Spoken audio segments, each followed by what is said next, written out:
All right, everyone. This is one of my favorite lessons here. It is plan to experiment with what you learn. So, of course, this course foundation is based off of what you read. What you read is the foundation for your growth, right? So, in this lesson, you will learn how to take what you've learned from the books and from your idea synthesis and then put it into a plan and take action on it. Okay? This is the one exciting lesson. Well, there are many exciting lessons, but yeah, it's just seriously a major part of your growth. So listen up, here we go. With all of the books you've read on a daily basis, you are taking in a lot of information. It may feel overwhelming at times, actually. You've learned how and what to plan in the previous lessons. Now you need to take into consideration about the new takeaways from the books you're currently reading and get the momentum rolling immediately. That's the key, immediately, right? When you see a takeaway from a book you are certain you want to at least try to implement in your life, write it down on a separate document specifically for experiments. The next step you want to do is decide how long you're going to experiment with this particular takeaway.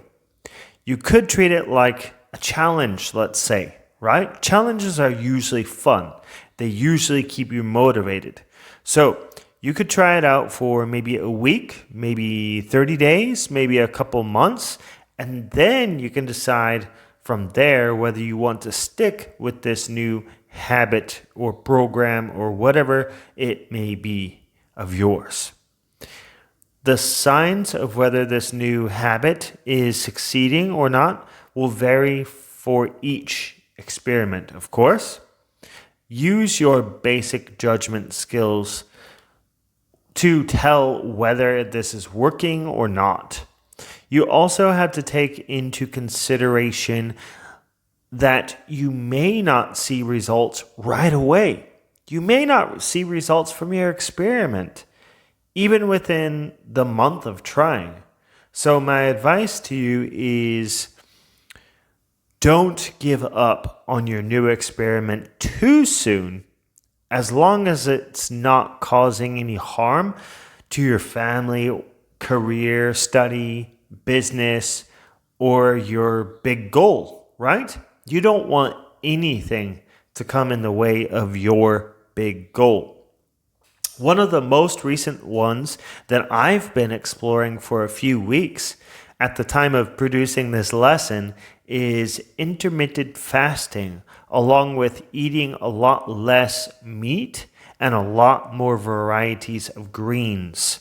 The results have been great so far, adding more energy and a general feeling of better health. One of the reasons why I started doing this was because of the book called Lifespan by David Sinclair.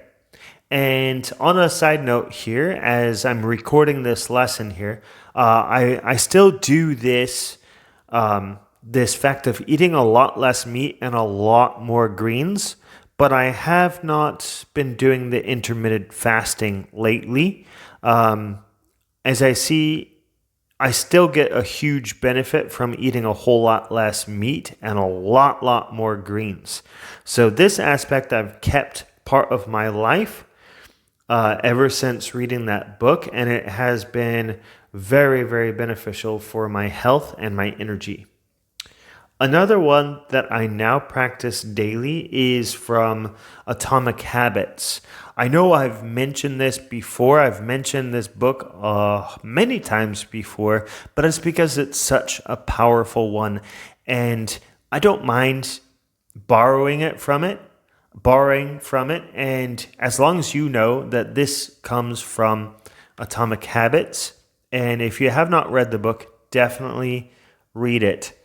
I mentioned habit stacking and temptation bundling before, which used to just be an experiment for me. I used to just play with it And now it has become such a regular habit because it is very powerful. And almost every night now, I read a book starting around maybe 7 or 7:30, then write from about 7:30 until 9 p.m. Now, these activities could be replaced with other things. Like, for example, when recording this course, I would read a book first and then start recording. And then after recording, I would read another book for maybe a half an hour. So habit stacking, temptation bundling, I want to read the book. I picture books as like a, fun activity. And I know that we talked about priorities and stuff like that. But still, regardless, I know that if I'm reading a book, I'm learning and I can implement new things. So it's very exciting to do this. So after I get done with my habit stacking activity, I just read like a fiction book, or I just relax, or I spend time with my family. I talk, and then maybe sleep at around 10:30 or 11. So you can see how this habit stacking really can be a powerful and positive thing, especially if you get in the routine of doing it. And it's okay to change up the habits. Like I mentioned before, read and then write and then read, right? It could be read, run, read, or just replace that habit with anything. Read, film a video, read, whatever it may be, yeah? So you can really experiment with this on a daily basis with all the materials that you're reading and books and podcasts and videos that you're listening to and watching to and anything else you read or watch, basically. Even though this module is all about planning, I just want to point out the fact that you don't necessarily need to have things written down in a plan in order to take action on them. Your brain is amazing and it can really take on a whole lot of workload. So if you feel like you have the ability to immediately implement something rather than sitting there and planning it all out, which in some cases it's much better to do if it's a complex task. But if it's a simple task, it's actually much easier just to go do it without actually having to plan.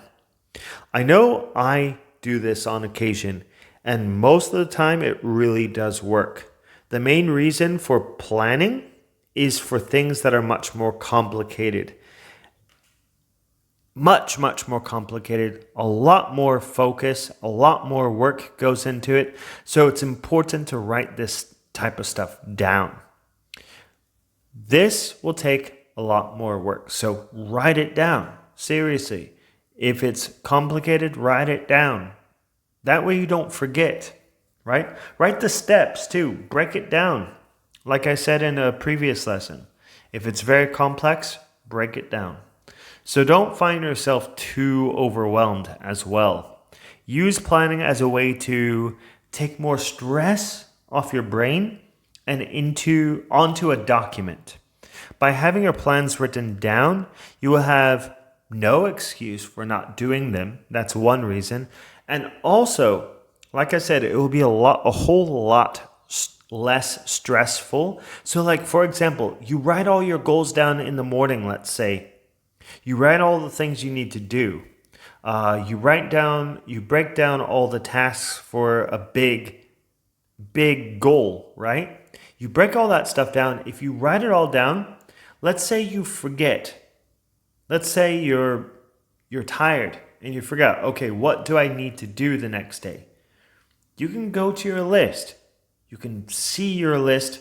You wrote that list when your mind was fresh. Therefore, you didn't leave anything off that list, right? So you go to the list and you can see everything clearly. So you're not going to forget.